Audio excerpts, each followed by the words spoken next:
Thousands of anti-government protesters take to the streets of Chisinau as local authorities claim Russia is trying to destabilize Moldova. Thousands of demonstrators stage fresh protests in Greece, demanding justice for victims of the country's deadliest train crash. Saudi oil giant Aramco becomes the latest energy firm to announce record profits for 2022. And the Oscar goes to Everything, Everywhere, All at Once. A victorious night for the superhero fantasy. It took home 7 awards with the coveted Best Picture Oscar as the icing on the cake. I think one of the things that I realized growing up is that one of the best things we can do for each other is shelter each other from the chaos of this crazy world we live in. Michelle Yeoh.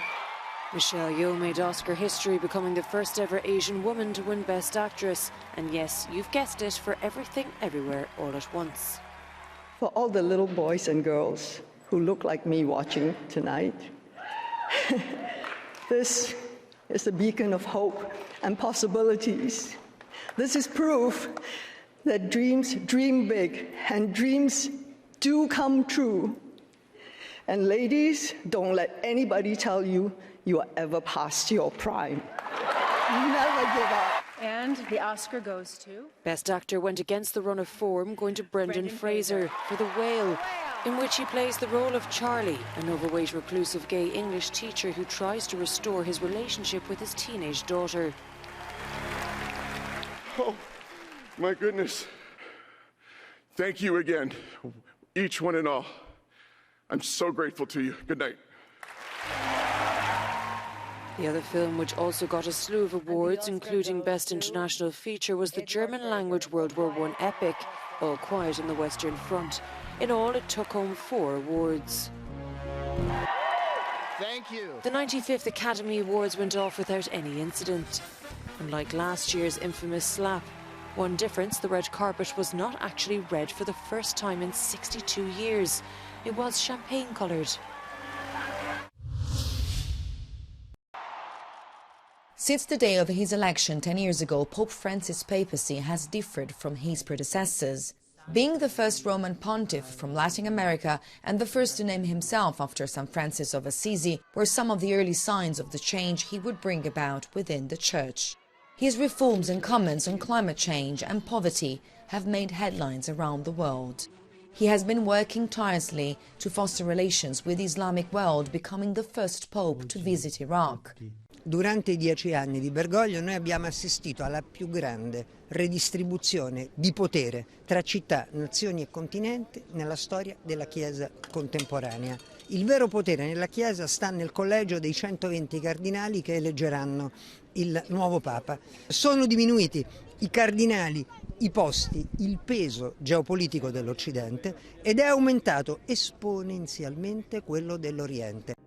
But many in the conservative wing of the Roman Curia have long criticized Pope Francis. We met Franca Giansoldati. She recently released the book she wrote with Cardinal Mueller. He's considered to be an open critic of Pope Francis. Nella Chiesa ci sono sempre state destra e sinistra, conservatori e progressisti, però si è sempre arrivato a una sintesi che in qualche modo riusciva a contenere tutto quanto.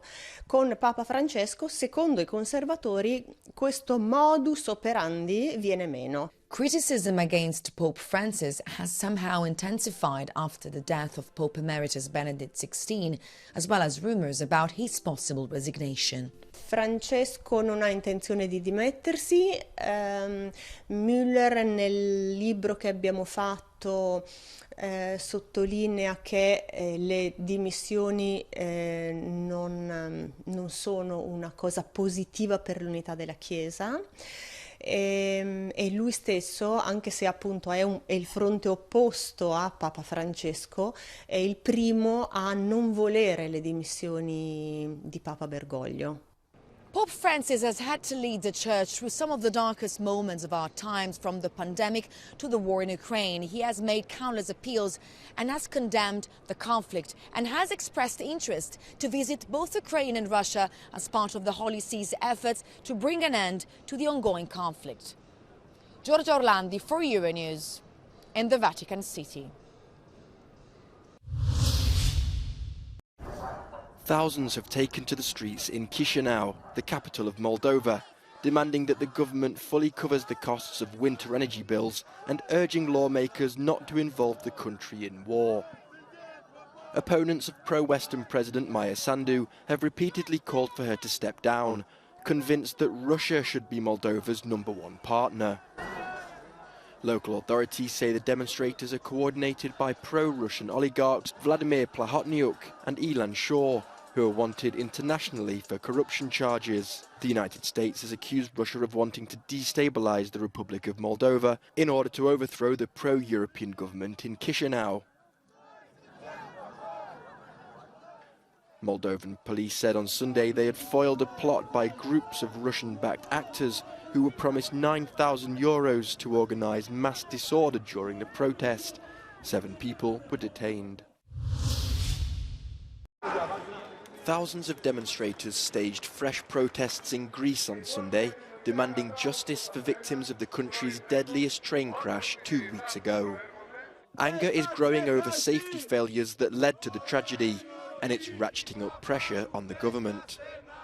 Protesters flooded Athens' Syntagma Square, waving banners that read, "We won't forget, we won't forgive." Ήταν μια γραμμή θανάτου, το ξέρανε, δεν κάναν τίποτα, δεν είχαν πάρει τα μέτρα τους και στείλανε 57 άτομα στο θάνατο. Those 57 people, many of them students, were killed when a passenger train and freight train collided head-on in central Greece on the 28th of February. 4 railway officials have been charged, but public anger has focused on the mismanagement of the network.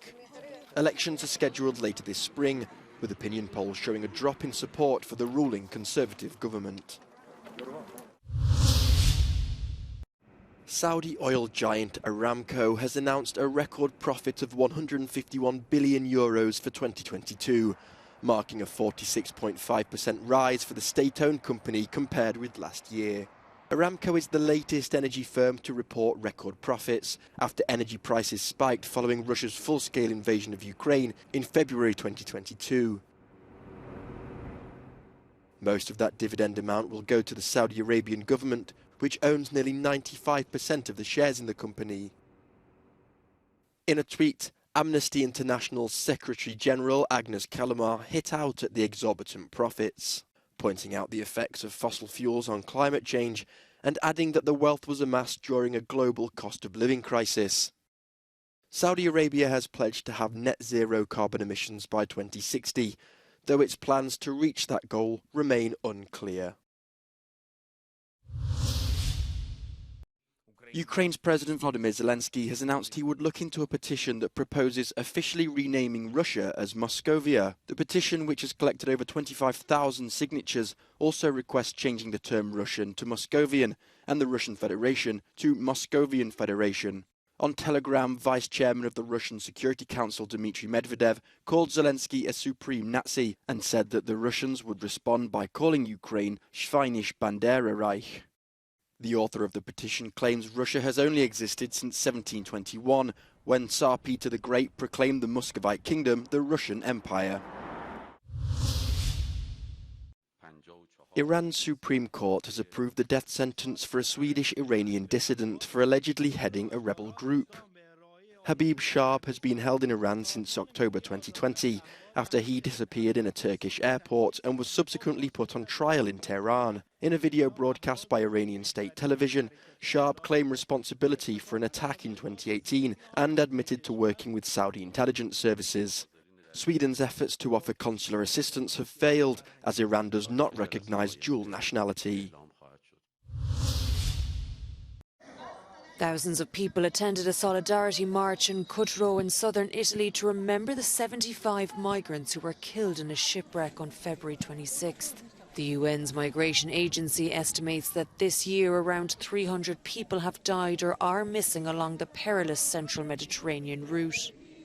Siamo qui per ricordare l'ennesima strage. Purtroppo si continua a morire in mare. The European Border and Coast Guard agency Frontex says the number of irregular crossings in the first 2 months of this year have more than doubled, with 28,000 crossings in total. This after more than 3,000 migrants arrived at the Italian island of Lampedusa just a few days ago.